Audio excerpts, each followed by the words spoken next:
80% of all maritime accidents. One figure. That is the number attributed to human error at sea. Not equipment failure. Not weather. Not mechanical breakdown. Human error. And yet, the question that trips most MEO Class 1 candidates in their oral is this: what exactly is the difference between human element, human error, and human factors? Three terms. Three different meanings. And examiners use them deliberately to catch you out.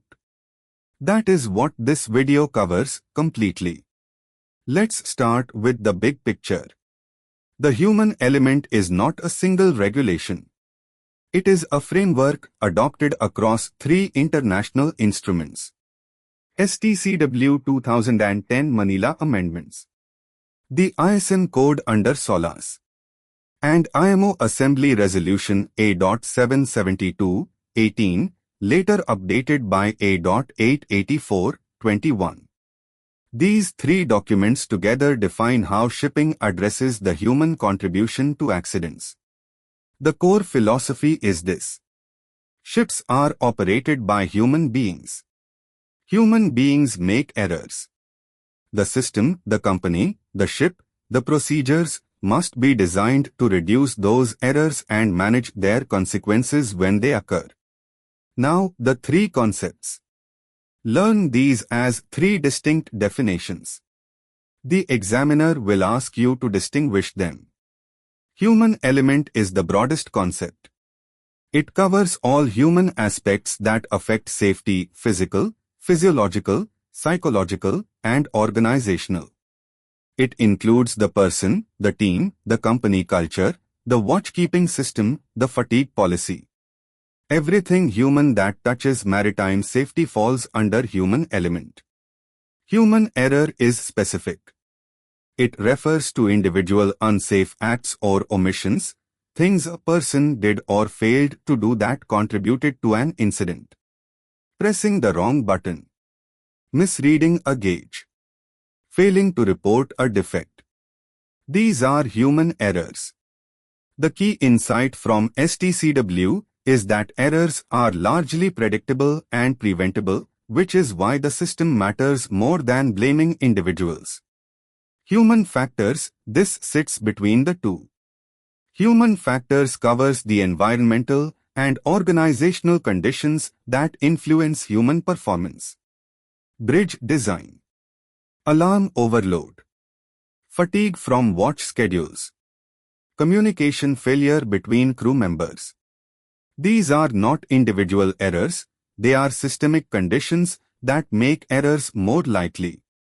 The Swiss cheese model. Know this. It was developed by Professor James Reason and adopted by IMO. In the model, every safety defense has holes, gaps in procedures, gaps in training, gaps in equipment. Most of the time the holes don't align.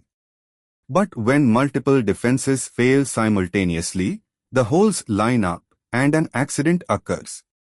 The model explains why accidents are rarely caused by one person's mistake, they are caused by a chain of failures. Now, fatigue. This is the highest frequency subtopic in recent Class I papers. The regulatory standard comes from STCW Chapter 8 and MLC 2006. The rules are specific, and examiners want specific numbers. Minimum rest hours, 10 hours in any 24-hour period. 77 hours in any 7-day period. These are the minimum rest requirements, not maximum work limits. Rest, not work. Exceptions are permitted in emergencies. But after any exception, compensatory rest must be provided. Recorded in the official rest hour record, verified by the flag state or port state during inspection. The causes of fatigue at sea. 5 main ones.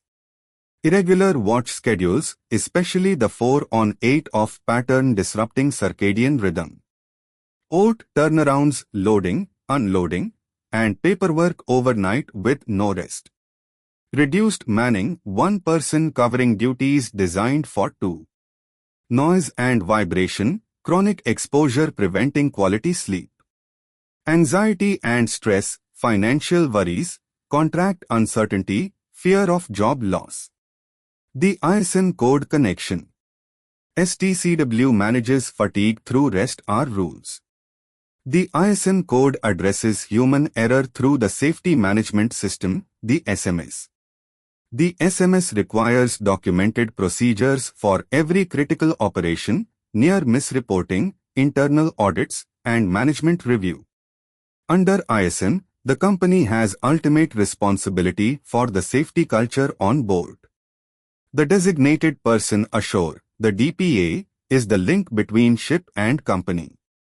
HF and ISM together cover what STCW alone cannot, the organizational causes of accidents.